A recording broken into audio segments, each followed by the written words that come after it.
Welcome to the Gift of Love broadcast, where love is your greatest gift. Our mission is to teach the world the power of loving God and loving others. The greatest gift for you and me, the greatest gift for humanity, the greatest gift for all to see. L-O-V-E, love. The greatest gift for you and me, the greatest gift for humanity, the greatest gift for all to see. L-O-V-E, love. The Gift of Love broadcast. Well, hello, everyone, and welcome to the Gift of Love broadcast, where love is your greatest gift. I'm your host, Lyndon Batiste, and thank you for joining me today. I hope that we all leave inspired, encouraged, and most of all, determined to grow in our love walk towards ourselves, towards our God, and towards one another. I want to begin by saying happy 4th of July. Yes, it is 4th of July 2020. And today I want to talk about what the 4th of July means to me. What the 4th of July means to me. As an African American man, as a black man, the 4th of July is complicated, to say the least. It's complex. And that is because this day brings about two different set of emotions. On one hand, I love being an American. I am proud to be an American. That's all I've known my entire life. This is where I was born. And I recognize that the ideals, I recognize that the framers, the founding fathers, this concept of freedom, limited government, for the people, by the people. I recognize its brilliance, and to a certain degree, I even recognize God's hand on that moment. However, in the same breath, I also recognize that this was not necessarily meant for people like me originally, or my family, my people. And because of that, this day brings about two totally separate set of emotions. On one hand, I am happy, I am joyful, and I recognize the sacrifice by so many so that I could have this freedom. But on the other hand, I recognize that there were two Independence Days for my people. Yes, there was July 4th that was established so that Americans could be free, but then black folk had to fight for their own freedom because July 4th was not meant for us. It was not extended to us initially. So we had to have our own war, our own fight within that context. After that, we had to fight more. So when I think of the 4th of July, it's complicated. Two sets of emotions, happiness yet grief, joy yet anger, comes out all at the same time. I want to share a few words from the famous speech by Frederick Douglass titled, "What to the Slave is the 4th of July?"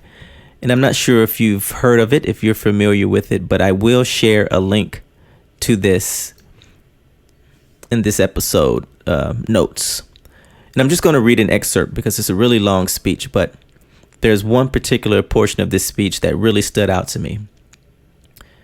And it says, "But such is not the state of the case. I say it with a sad sense of the disparity between us. I am not included within the pale of glorious anniversary. Your high independence only reveals the immeasurable distance between us. The blessings in which you this day rejoice are not enjoyed in common. The rich inheritance of justice, liberty, prosperity, and independence bequeathed by your fathers is shared by you, not me. The sunlight that brought light and healing to you has brought stripes and death to me. This 4th July is yours, not mine. You may rejoice. I must mourn." That is an excerpt from Frederick Douglass's July 5th, 1852 speech entitled, "What to the Slave is the 4th of July?" And again, I know that this is maybe hard to understand for some because we do not have the same story. You didn't grow up watching Eyes on the Prize, or you did not grow up seeing images of slave ships and those people on those ships looked like you. You did not necessarily grow up with the stories of racism and oppression happening right there within your family. Your parents didn't integrate high schools like mine did. Your parents may not have relayed stories to you about how they had to drink from the black water fountain, the inferior water fountain, or go to the inferior school where there were no libraries in the community. And it wasn't until they integrated the schools and they had to travel to the white side of town that they could be introduced to knowledge within the context of a library. So I say all that to say that the 4th of July yields about these intense emotions of happiness on one hand, yet grief on the other, joy in one hand, yet anger on the other. And it is my hope that somehow the experience of those who have not enjoyed the 4th of July since its inception can be understood by those who have. And that there can be a certain communal empathy, shared empathy for that experience. I think it is time that we have those discussions about the ways in which we see the world and how different they are. Why some people feel a certain way about the flag and others have another feeling about the American flag when they see it. Why for some people when they hear the Star-Spangled Banner it brings pride and joy, but for others it brings conflicted emotions of happiness, yet disillusionment with the nation that says that we are all free and created equal by God. On this 4th of July, I have mixed emotions. I have mixed emotions because I'm still not sure that my 2 black boys will fully be able to experience the ideals of America that other kids their same age but with a different complexion may be able to experience.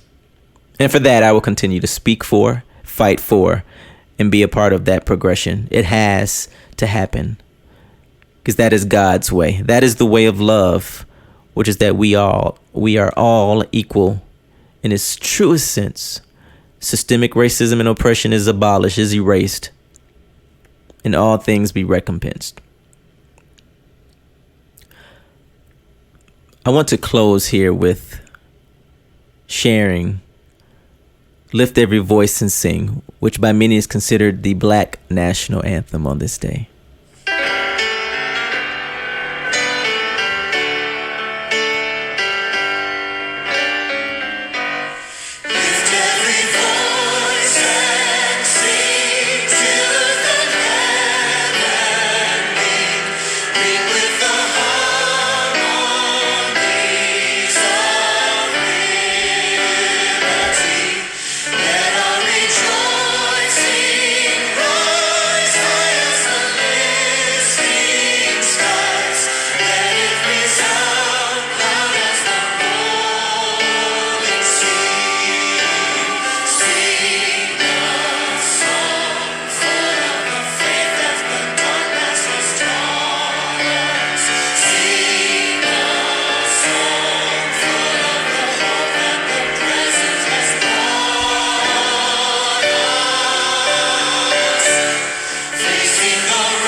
Amen. Lift every voice and sing.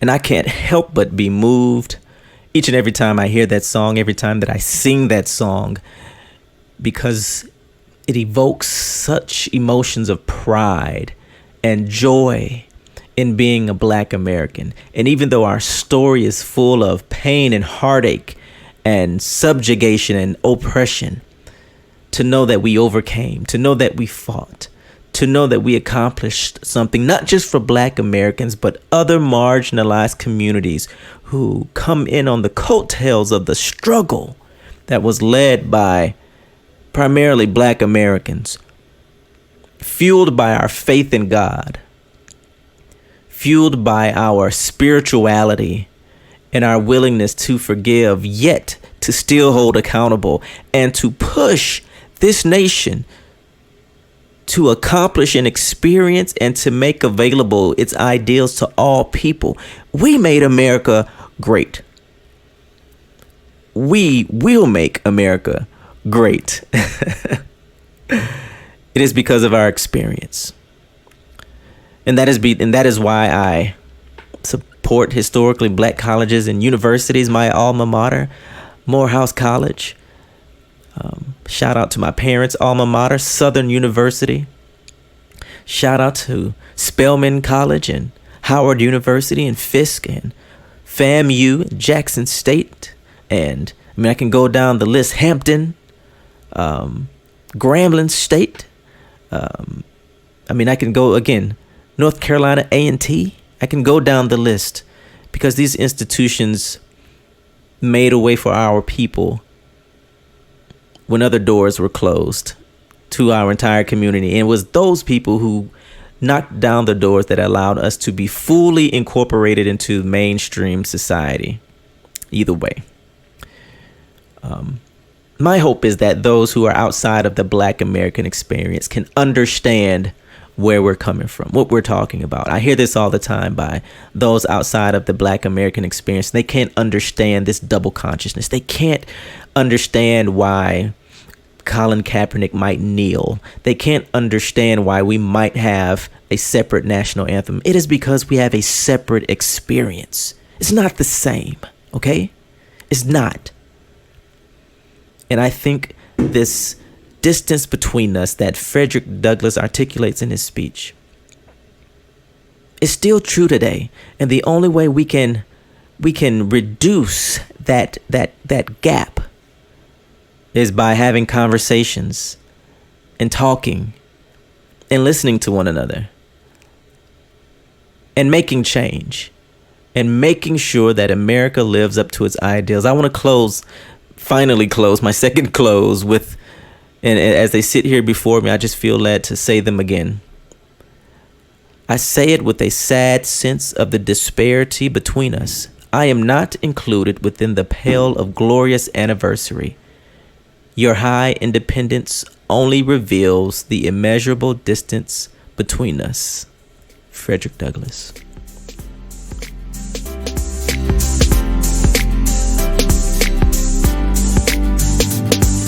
The greatest gift for you and me, the greatest gift for humanity.